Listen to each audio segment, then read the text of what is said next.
patuloy na kumikilos ang mga kinauukulang ahensya ng pamahalaan upang matulungan ang mga evacuees na bumalik sa Tawi-Tawi at Sulu. Tiniyak ito ng palasyo kaugnay na rin ng umiiral na tensyon pa rin sa Sabah, Malaysia. Si Rocky Ignacio sa detalye. Tiniyak ng Malacanang ang pagpapaabot ng tulong na nagsibalik sa Tawi-Tawi at Sulu dahil pa rin sa tensyon sa Sabah. Sa pangunguna ito ng DSWD, ARMM at Department of Agriculture.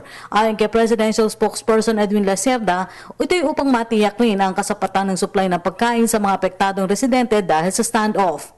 In an effort to ensure that the needs of our fellow men and women who are currently in Tawi-Tawi and Sulu are given sufficient supply of food and other necessities amidst the instability in Sabah, Malaysia, the Department of Social Welfare and Development, in coordination with DSWD, ARMM, and the Department of Agriculture, has sent a total of 1,000 sacks of rice and 1,500 food packs to Jolo, Sulu, and another 1,000 sacks of rice and 1,500 food packs to Bongao, Tawi-Tawi.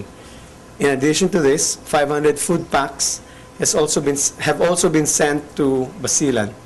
Nauna nang dagnaan ng pamahalaan ng kalahating milyong piso para sa kasapatan ng relief assistance sa lugar. Sumailalim na counseling at stress debriefing ang may 400 katao mula sa Sabah. Kasabay na rin ang pagkakaloob ng maaari mapagkunan ng kabuhayan ng mga nagsilikas dahil pa rin sa kaguluhan sa Sabah. Furthermore, there were 432 displaced individuals from Sabah who have been processed by social workers from DSWD ARMM since March 8, 2012. 2013. The services extended to them include counseling, stress debriefing, and provision of food packs. Requests for sustainable livelihood assistance are also being facilitated for the displaced families. The 432 had gone back to their respective towns.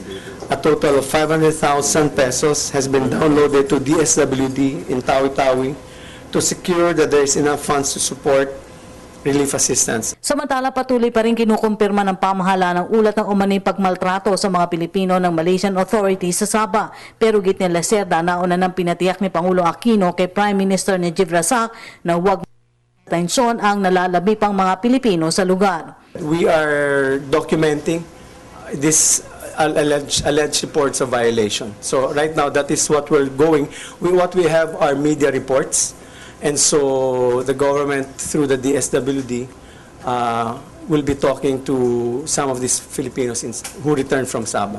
And we will let you know itong mga reports. Tumanggi naman ng Malacanang na magbigay ng pangalan na umaning nasa likod ng Sabah standoff habang wala pang matibay na ebidensya. Batay kasi sa report, inimbitahan ng NBI ang ilang dating gabinete ng nakaraang administrasyon hinggil sa usapin. Klaro naman ang sinabi ng ating presidente kung saan ang may ebidensya. If the evidence so warrants, we will file. But again, let me emphasize that the President never named anyone.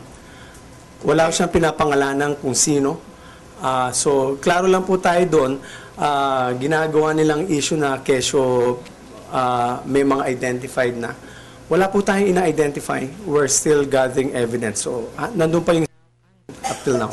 Para sa Telebisyon ng Bayan, Rocky Ignacio.